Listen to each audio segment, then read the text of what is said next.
Subnautica on the Xbox One. This is a game that I picked up during an indie game sale a few months back. Mainly because it was buy 3 games and you get a huge return in the form of like an Xbox gift card that you could put towards other stuff. And there were 2 games already on that list that interested me, but also because, and not a lot of people know this about me, but growing up, I had an interest in marine biology. I used to love watching documentaries of undersea life and stuff because I loved the ocean. That, and I grew up in the middle of the plains next to some mountains, about as far away from the ocean as you could ever get, so it was a fairly exotic concept to me. So I went into this game with a lot of interest, and it was something of a roller coaster of emotions for me. But we'll get to that when we get to it. Now the story follows you, a character who is never, as far as I'm aware, addressed by name, although he does have a name. I've forgotten what it is though. You are the survivor of a spaceship crash on an ocean planet. Your job is to survive and wait until someone can rescue you, or failing that, find a way off the planet yourself. At least initially. Over the course of time, it ends up becoming more a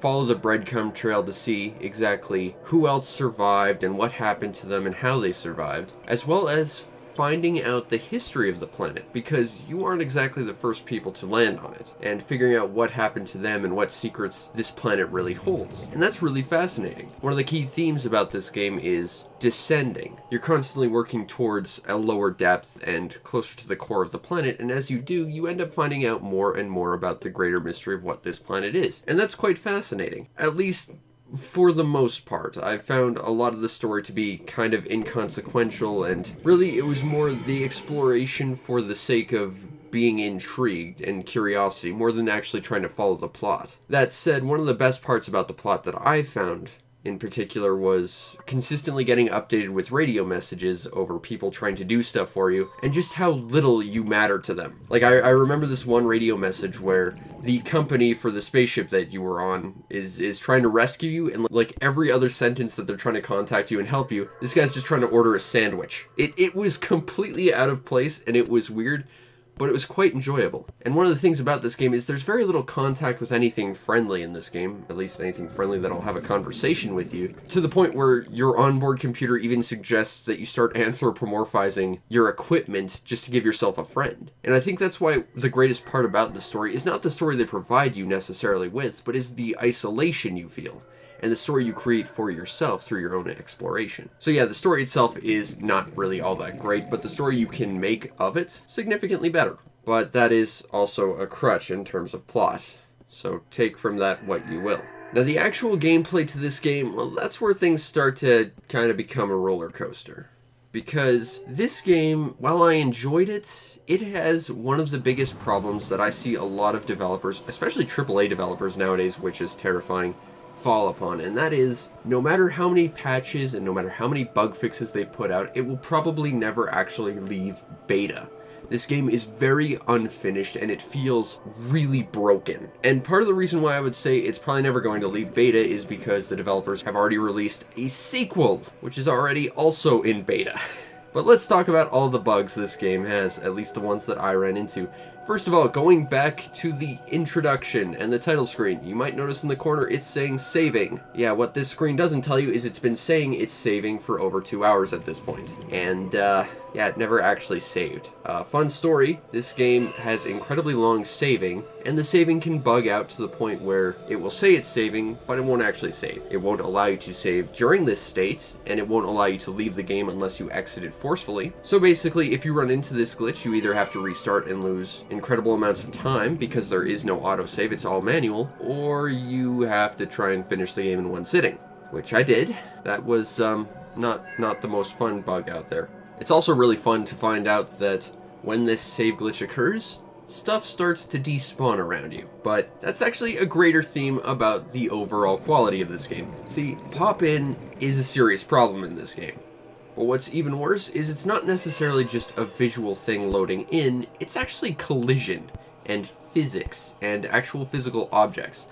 Numerous times across the course of the game, I would actually get trapped under the geometry of the world and have to restart or drown just to restart. One of the most consistent points in the game is the crashed ship, which serves as both the only real landmark you have to identify any sort of sense of direction until you get a compass, and even so afterwards, it's really your only point of reference, which is brilliant. But you have to go there at several points during the story, and it becomes really the only point of consistency for you. And that's brilliant. It allows to expand the story bits and pieces as you make small amounts of headway in the world. That's brilliant. Yeah, the first time I went to this place, I glitched through the floor and ended up in the final room with the final blueprint for the thing you need to beat the game. I was very confused, but that's the thing you can do, and indeed I did. And if you're playing the PC version, it's bad on there too, but it is just unbelievably, almost unplayable on the Xbox One at times. I actually had to park my character in a cave underwater just to wait for the rest of the cave to load up for about 4 minutes before it would actually spawn in. And in that time, you know, I was slowly drowning. So there's actual gameplay implications to these problems. And the last biggest glitch I ran into was just how the world spawns things. Because this is not the first time I've played this game. This was actually my second attempt to play through this game. The first time, I actually sunk about 20 hours in, and I was missing a very crucial piece of basic equipment the game refused to spawn. For reference, for anyone who's played this game, I could not build a thing to make vehicles. And vehicles are 100% necessary if you want to get out of the early game. And I managed to get pretty far through creative use of, once again, glitching through everything, but I just could not spawn a thing to produce vehicles, thus killing my save stone cold dead. That was a lot of fun. That's the thing, even despite all of that, in spite of all the awkwardness, I was still playing this game. And it was because I was enjoying the exploration, and I was enjoying the alien world. And arguably more importantly, I was terrified of this game.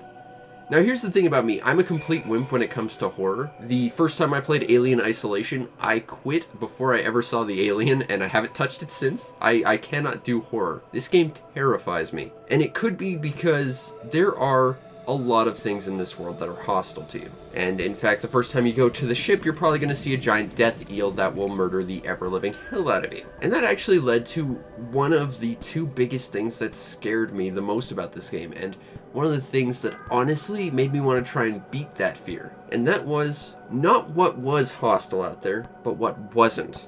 And what I mean by that is, the draw distance in this game is very, very small. At certain points you can only see maybe 5-10 feet in front of you. Even worse when it gets dark. But, you know, it's in that moment where you don't know what's coming, and then you hear and that you're trying to figure out what that is and if it's coming at you, that, you know, it's just terrifying not knowing. Or, again, there are giant death monsters called leviathans out there. It wasn't until I really got a handle on where they existed in this world that I was terrified to go anywhere, because everywhere I went I figured there was just going to be one just right behind me, and I was terrified to leave my starting base. But I think what was even more scary than all of that in this game was something I never realized, and I don't know if this is part of human psychology or whatever, but it was a lack of an anchor point. And what I mean by that is, as human beings who walk on the ground, when you take something like that away, it gets really, really terrifying. While I was playing the game, I was perfectly comfortable swimming when I knew where the ground was, or if I had like a cliff at my back. But the moment you hit open ocean and you can't see any wall, or you can't see up or down, there is something just horrific about that. And again, part of it might be that just something giant and angry that doesn't want you to live will just show up from any possible direction. That's entirely part of the psychology of it. But it's just the fact that you have no frame of reference for any real sense of up or down or anything.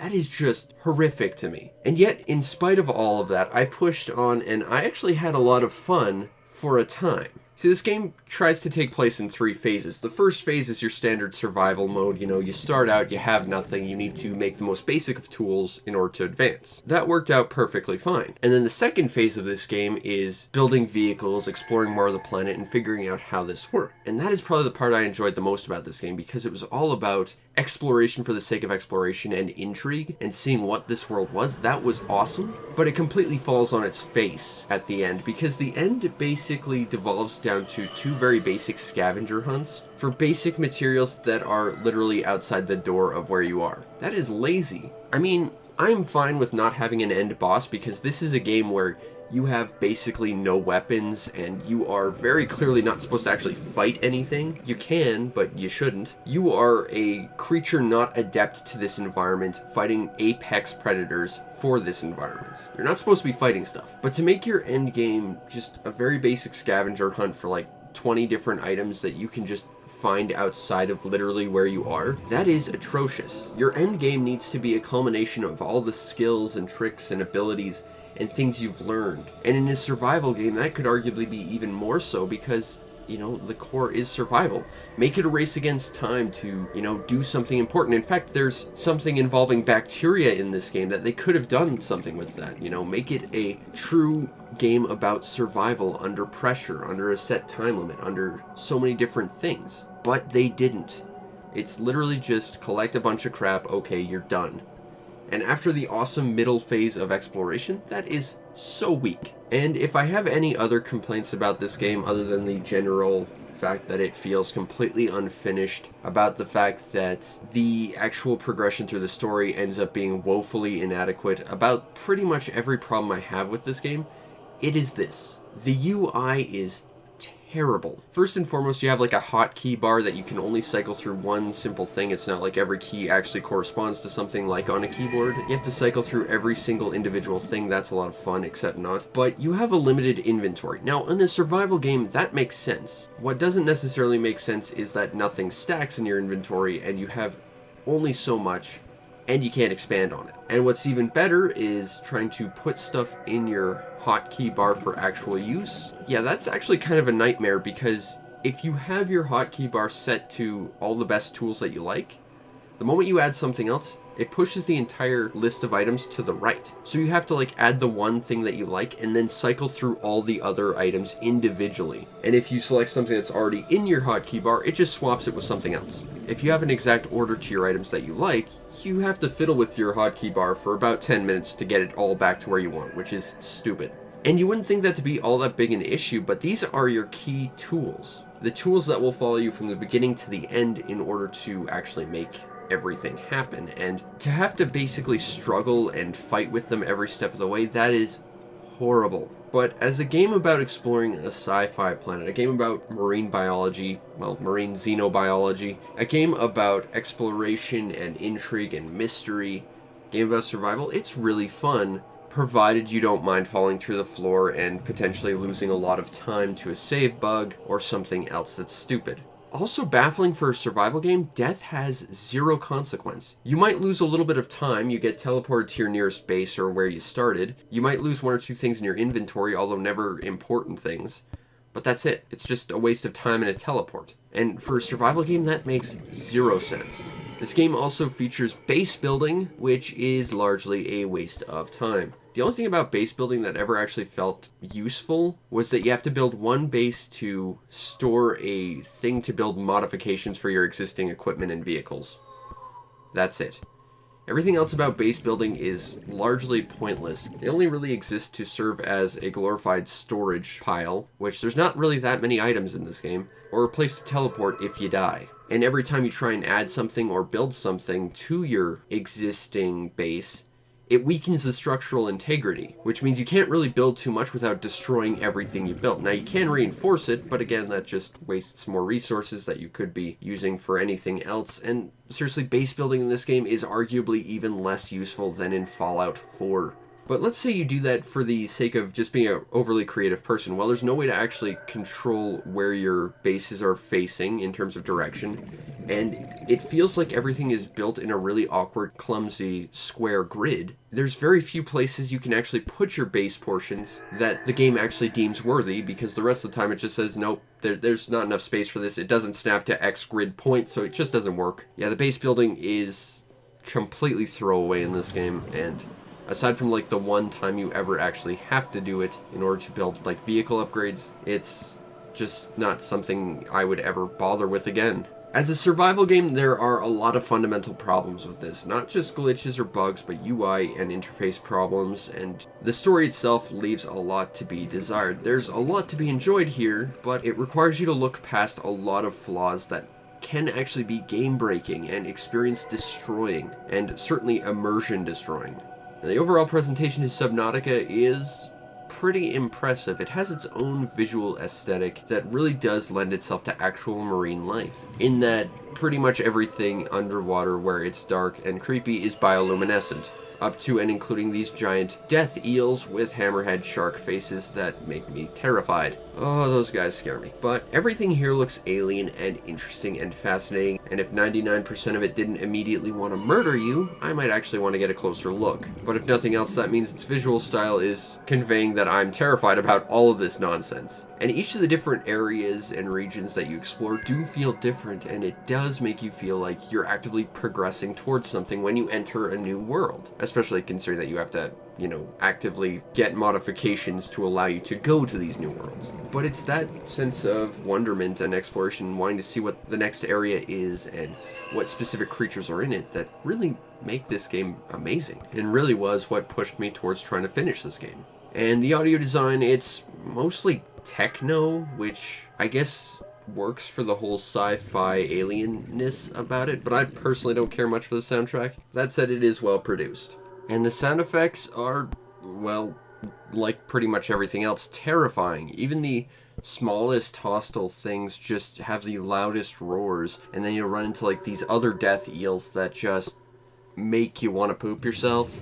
Seriously, they have like the loudest roars ever, and the moment you hear it, you just want to be anywhere but there.